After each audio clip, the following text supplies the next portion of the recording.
Bro, look at this place. Such a beautiful thing to watch, and you're into that mobile phone of yours, whatever contraption.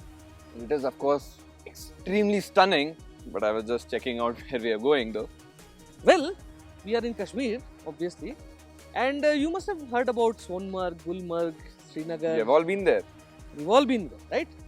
Now let's go to a place where electrics dare. We have the Ioniq with us, and let's go to a place which is as rare as it can be, and most importantly, it's unspoilt. What do you say? Well, it will be quite an adventure then. Adventure it is. Get into the car. Let's start going.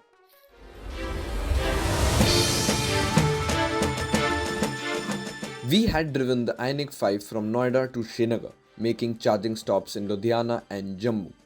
Post Srinagar, there aren't any charging stations available, so we charged the battery to 100% and got going towards Bandipora, crossing the iconic Dal Lake and the Mughal Gardens on the way.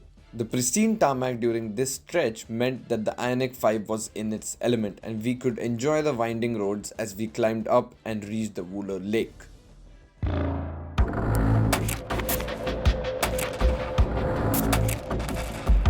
The Wooler Lake is one of the largest freshwater bodies in South Asia and depending upon the season can measure between 30 to 190 square kilometers.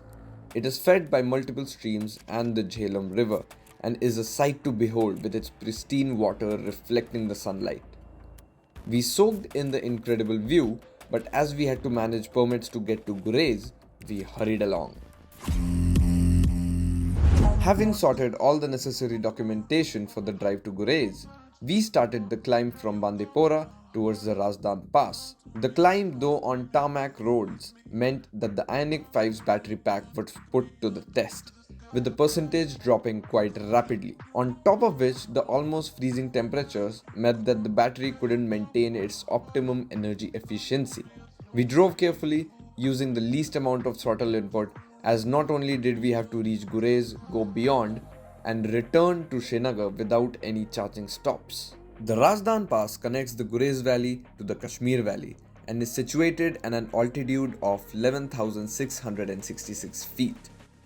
Due to heavy snowfall during the winter, it stays shut for vehicular movement, cutting off Gurez from the rest of the world. As we reached the top, snowfall started and it was quite apparent that the area had received snowfall for the past few days. We encountered the dreaded black ice on some sections as well, but the Ioniq 5's intelligence systems detected that the road offered limited traction and compensated for the same. The pass offers a breathtaking view of the Kashmir Valley below and the snow-capped peaks of the Himalayas. We started on our downhill journey towards the Gurez Valley and the tarmac gave way to muddy stretches, and we were fairly impressed by the fact that the car did not scrape its belly anywhere.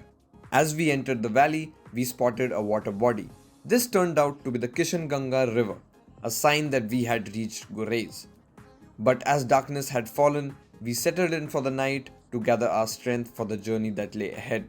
The next morning, we headed to the Kishanganga hydroelectric project, which is the reason for almost all development in the valley, however limited.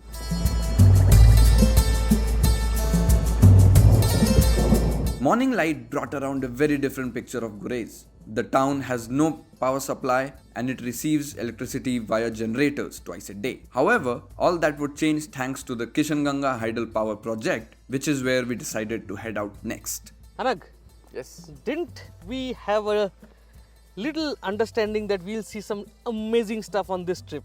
What do you think?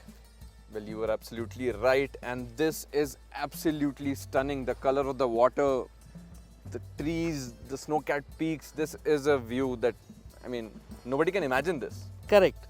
But before we go further, you know this water?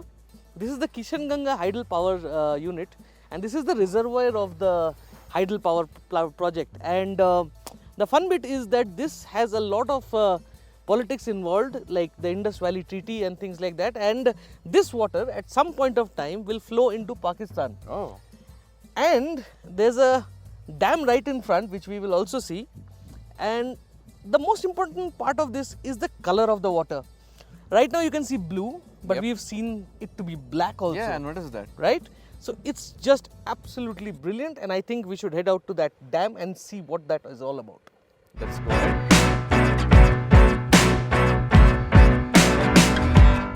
The Kishanganga hydropower project diverts water from the Kishanganga river to the Jhelum, which further flows into Pakistan, where it is called the Neelam.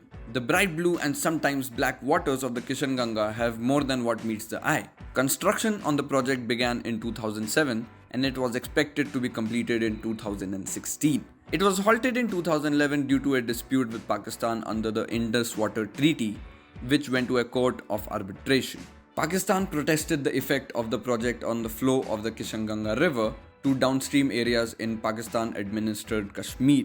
In 2013, the court ruled that India could divert water for power generation while ensuring a minimum flow of 9 cubic meters downstream to Pakistan. With such a spectacle behind, we decided to head towards Kaobal Gali.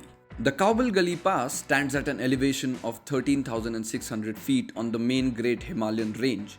And what got us excited was that we held permission to visit. The road from Gurez seemed to be good and we were sure to make it to the pass. But a few kilometers down, ominous signs started appearing. There were sharp rocks all around and the road, though tarmac, needed extreme careful driving.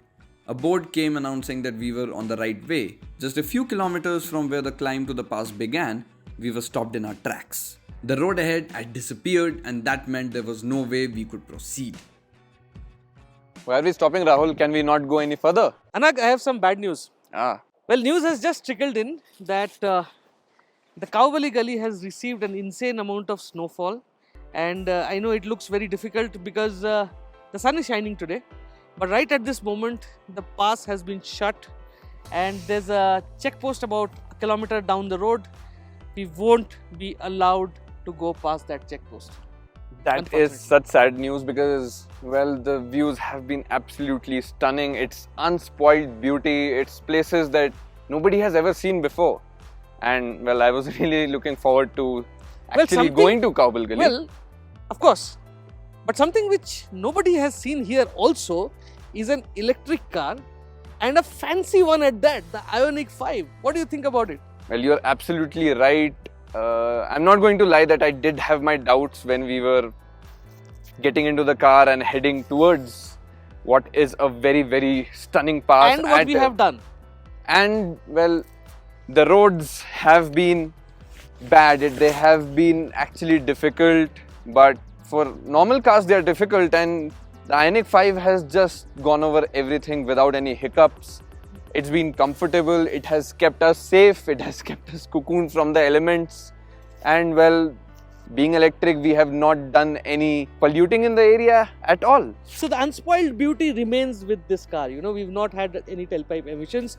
But the most important thing which I want to talk about is the range. Now, remember, we charged last in Srinagar and we've been driving all the way to Kaobali. We've stopped at many places, and of course, to bring you this kind of a shoot, this kind of a beautiful video, we've done a lot of takes going up and down. So the car has done a lot of kilometers, and still we have 300 kilometers left, which also means we can do Kaobal Gali very easily.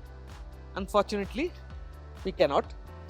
Well, But Anag, let's make this a project. Let's come back here. Kaobal Gali and the way beyond needs to be conquered. And you're I absolutely think, right. and I think AutoToday will be back on this road and will go past Kaobal Gali. Stay tuned for that and subscribe because we really get interesting content out here.